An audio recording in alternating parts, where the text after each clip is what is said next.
VIP school के अपने प्रिय छात्र छात्राओं का इस वीडियो क्लासेस में अभिनंदन करता हूँ। मैं आप सबको सुप्रभात। आज पूरक पुस्तक कृतिका से रीढ़ की हड्डी जिसके लेखक होते हैं जगदीश चंद्र माथुर। सर्वप्रथम आप पाठ की रूपरेखा पर ध्यान देंगे। रीढ़ की हड्डी एक सामाजिक व्यंग्य एकांकी है। इस पाठ के माध्यम से लेखक ने सीधा उन लोगों पर प्रहार किया है जो लड़के और लड़कियों में भेद करते हैं। रीढ़ की हड्डी में जगदीश चंद्र माथुर ने उस स्थिति को बताने की कोशिश की है जब लड़कियां पढ़ लिख कर सक्षम हो जाती हैं तब उनमें आत्मविश्वास जाग उठता है।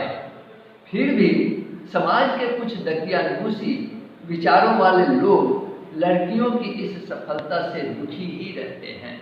यह पाठ की रूपरेखा हुई। अब हम पाठ का सार लेकर चलते हैं।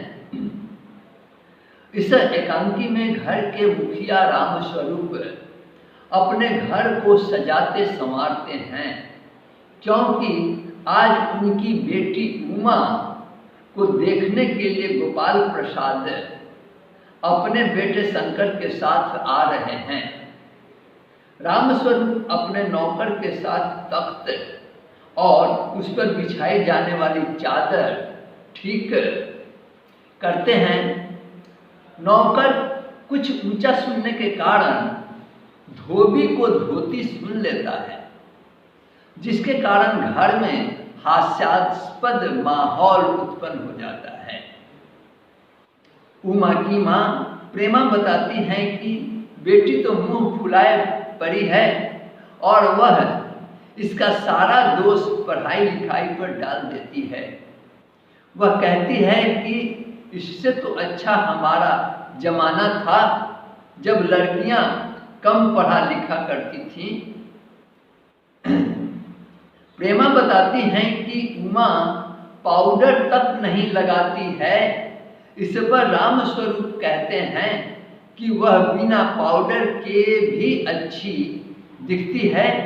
रामस्वरूप बताते हैं कि वैसे तो वे लोग बहुत पढ़े लिखे हैं। गोपाल प्रसाद पेशे से वकील हैं तथा उनका बेटा भी बीएससी पास है, पर उनके विचार दकियानूसी हैं। वे लड़की ऐसी चाहते हैं जो अधिक पढ़ी लिखी न हो और लड़का तो बाप से भी बढ़कर है। वह पढ़ता तो लखनऊ के मेडिकल कॉलेज में है, पर शादी के मामले में पढ़ी लिखी लड़की उसे पसंद नहीं है।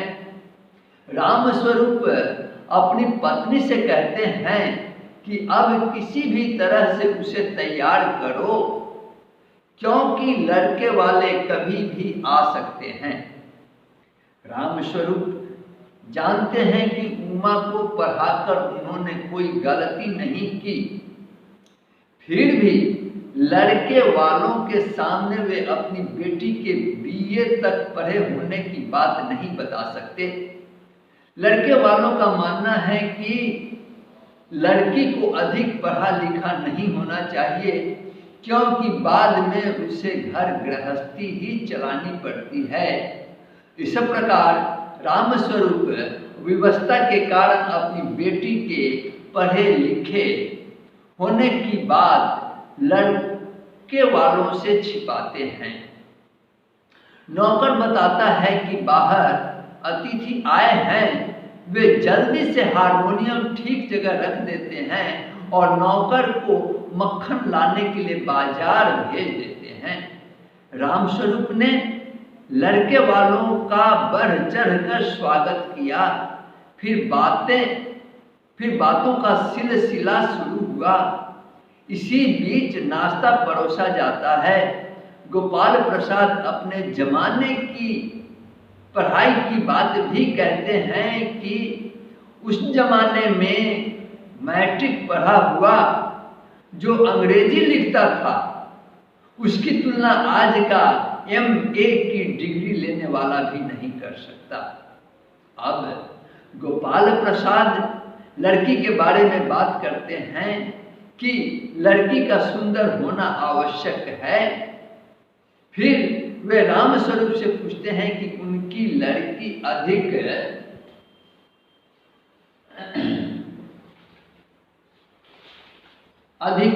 पढ़ी लिखी तो नहीं है, क्योंकि उन्हें अधिक पढ़ी लिखी लड़की नहीं चाहिए, बस मैट्रिक पास ही होनी चाहिए। वे लड़कों की पढ़ाई की तो वकालत करते हैं पर लड़कियों की नहीं। वे तर्क देते हुए कहते हैं मोर के पंख होते हैं, मोरनी के नहीं। शेर के बाल होते हैं, शेरनी के नहीं। उनके अनुसार पढ़ने लिखने का काम तो पुरुष का होता है, स्त्रियों को तो घर गृहस्थी चलानी होती है। अतः उनको अधिक पढ़ाई की कोई आवश्यकता नहीं होती। उनके पढ़े लिखे बेटे की भी यही धारणा तक थी। रामस्वरूप भी गोपाल प्रसाद की बात का समर्थन करते हैं कि उच्च शिक्षा सिर्फ पुरुषों को ही प्राप्त करनी चाहिए। नाश्ता समाप्त होने के पश्चात रामस्वरूप पान मंगवाते हैं। उनकी बेटी उमा पान की तस्तरी लेकर कमरा में आती है। उसने सादे कपड़े पहने थे तथा गर्दन झुकी हुई थी और आंखों पर चश्मा था। गोपाल प्रसाद और उनका बेटा उमा का चश्मा देखकर चौंक जाते हैं।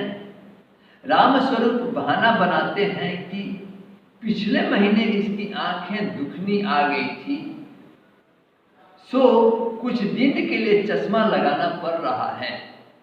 गोपाल प्रसाद के उमा के लिए प्रश्न पर प्रश्न शुरू करते हुए, गाना बजाना आता है या नहीं, खाना बनाना जानती हो या नहीं, पेंटिंग और सिलाई जानती हो या नहीं इत्यादि। उमा मीरा का प्रसिद्ध भजन मेरे तो गिरधर गोपाल दूसरों न कोई गाने लगती है कि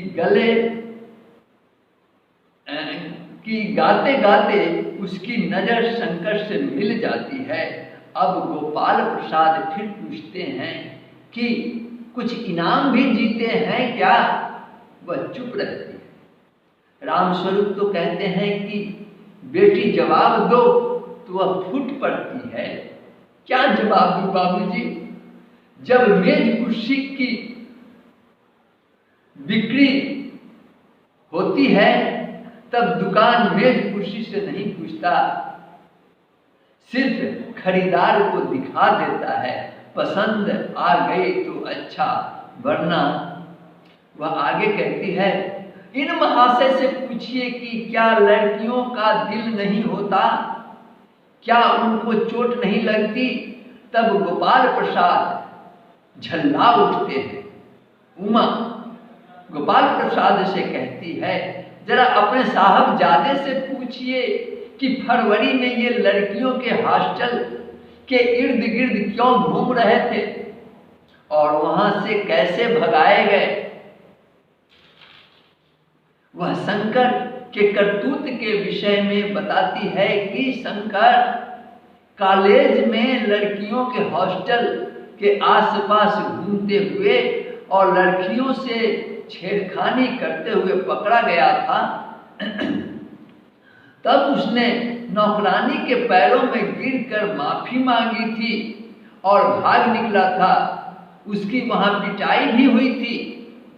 उमा शंकर की चरित्रहीनता को उधेड़ कर रख देती है। गोपाल प्रसाद उमा से पूछते हैं कि क्या तुम पढ़ी लिखी हो? तब उमा जवाब देते हुए कहती है कि हाँ, मैंने BA पास किया है, कोई चोरी नहीं की, न ही आपके पुत्र की तरह ताक झांक कर कायरता दिखाई है। मुझे अपनी इज्जत और मान का ख्याल है। उमा के कथन द्वारा गोपाल प्रसाद को पता चलता है कि वह कॉलेज में पढ़ी है। उमा ने जब लड़के की सभी काली करतूतें कह दी तब लड़के वालों का मुंह बन गया। गोपाल प्रसाद बोले कि रामस्वरूप जी, आपने क्या हमें यहाँ हमारी इज्जत करवाने के लिए बुलाए हैं? नहीं, सॉरी, आपने क्या हमें यहाँ हमारी बेइज्जती करवाने के लिए बुलाया है?